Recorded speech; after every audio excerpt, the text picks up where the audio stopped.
Hello. So, hello from friend Harry Rosso. Hello. Trying to uh, trying to actually communicate my philosophical takes I had for a while, which did not really catch on in university. University was 15 years ago, and yeah, I basically have the same philosophical takes as back then. I did study philosophy for like 1.5 years or so. But yeah, the overall um, activities and the overall work that went into in the philosophy apartment wasn't, I think, relevant enough for me to get interested in it. But nowadays, philosophy YouTube has become the thing I actually think philosophy should be nowadays. One of these great channels is Alex O'Connor, obviously, and he does. The other I really like is Unsolicited Advice right now, and there's a good continental philosophy one. Julian, what's his name? Julian um,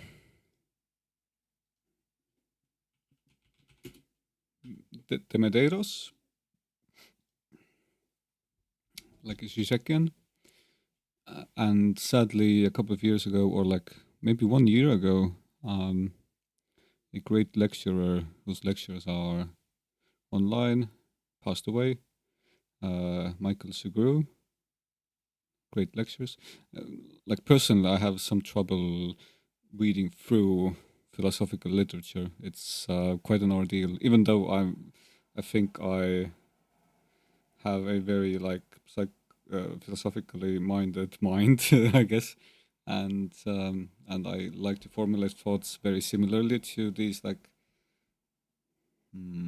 complex formulations that you'd find in philosophy.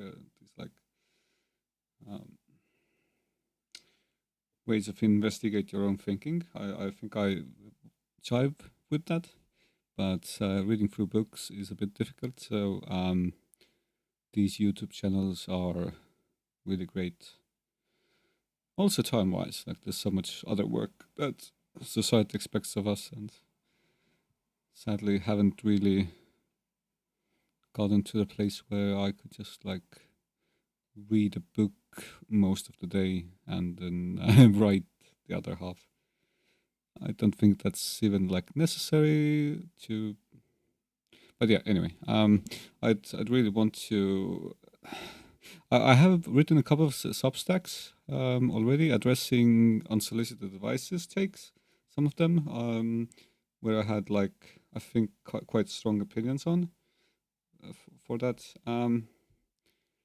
It's the Substack is called Philosophical Musings .substack.com, and also like two of the main ones I've written about right now are okay. So the one that was directly the two that were directly addressed at unsolicited advice were one of them about objectivity. His Substack post about objectivity gave and a small bit of video gave an insight about what he thinks about like online. There's a lot of like is X objective, is morality objective talk. I think for good reason. It's an extensional topic. But like most of the very like strict definitions about objectivity being um, being like something that's outside the mind or none. I kind of forget the exact definitions, but like more strict definitions kind of fail to really apply to these questions and arguments about objectivity. So my take was a bit. Can I see the take here? My take was a bit.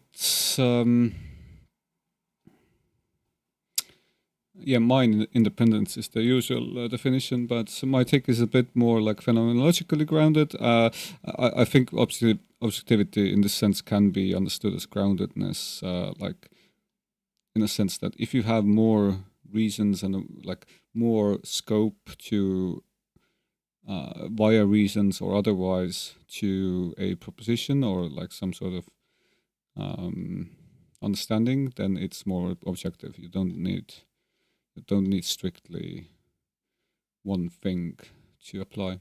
And I think his unsolicited advices advice or his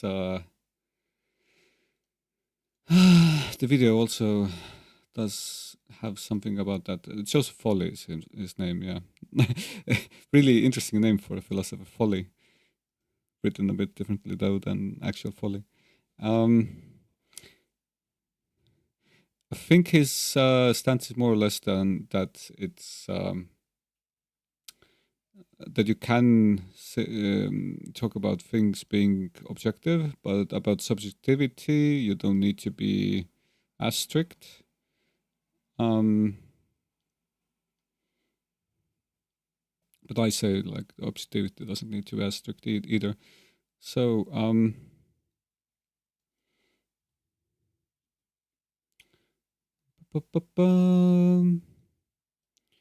beautiful, ugly, and yeah, the whole discourse about philosophy revolving around the dichotomies like beautiful, ugly, etc.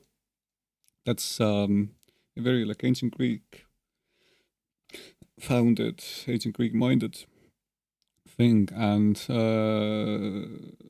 I find myself to be in real agreement with like pragmatists who I later discovered who say that these dichotomies are actually kind of artificial, and they philosophers especially tend to give them more weight than would be like realistic to give them, or like relevant. I talk about relevance a lot, but yeah, it's something I should maybe address at a later date.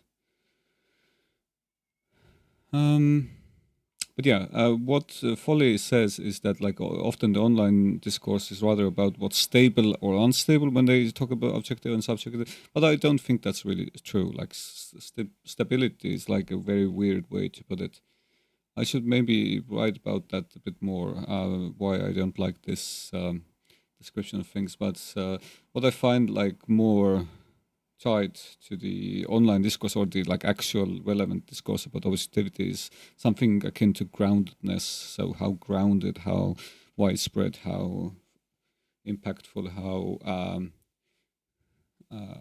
all of these things together, and also you accommodate for the claims and the reasons to think otherwise or in a different way. It doesn't need to be like negating. It needs to just like hint towards another interpretation or a difference.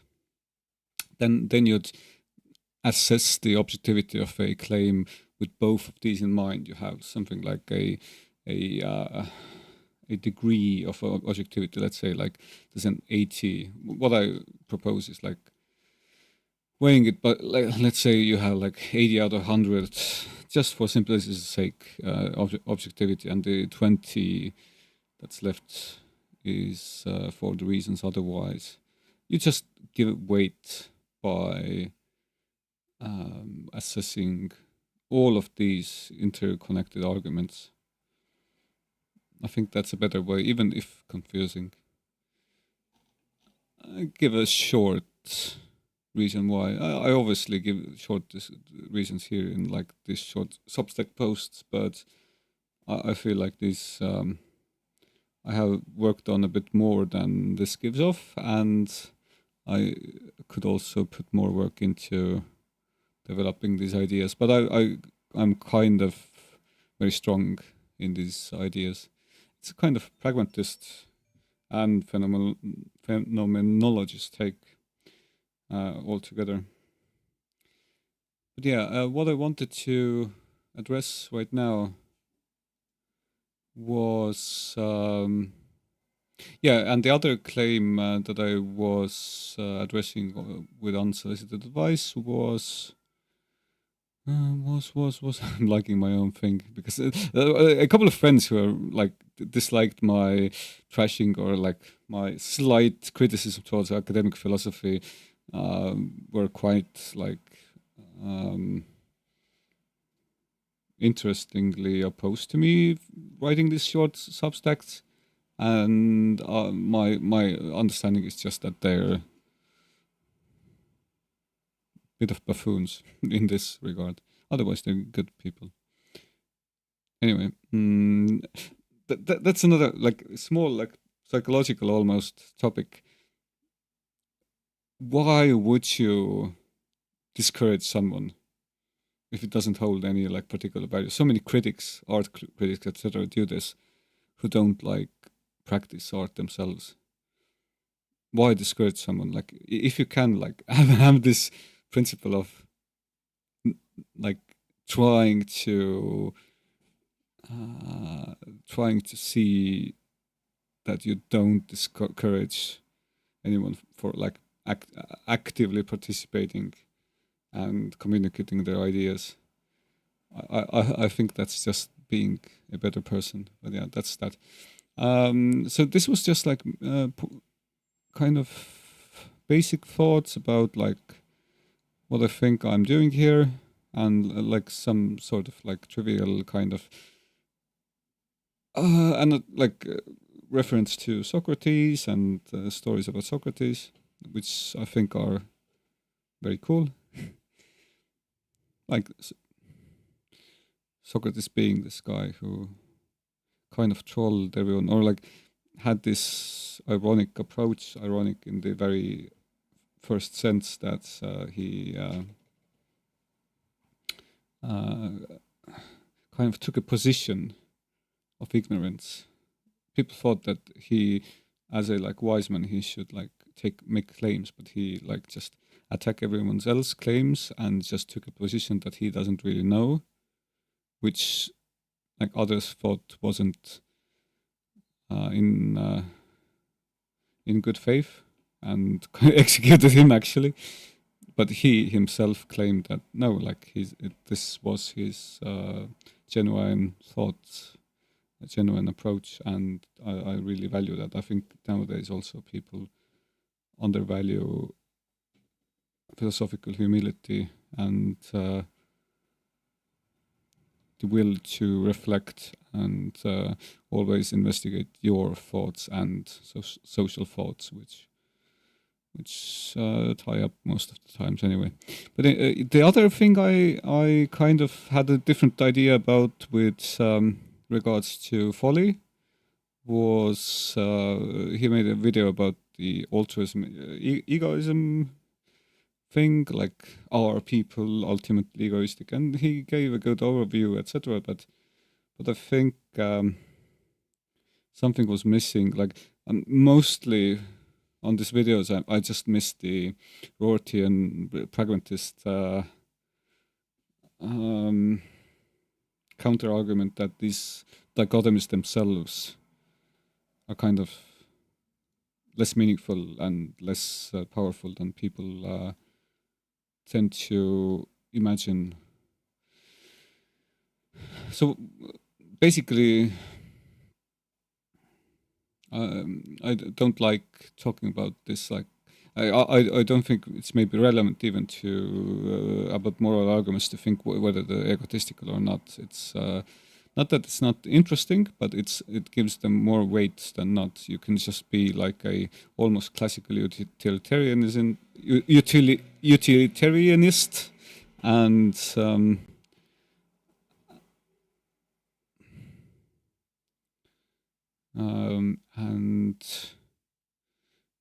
basically take into account more things. I need to stop now, I think. I'll get back a bit later.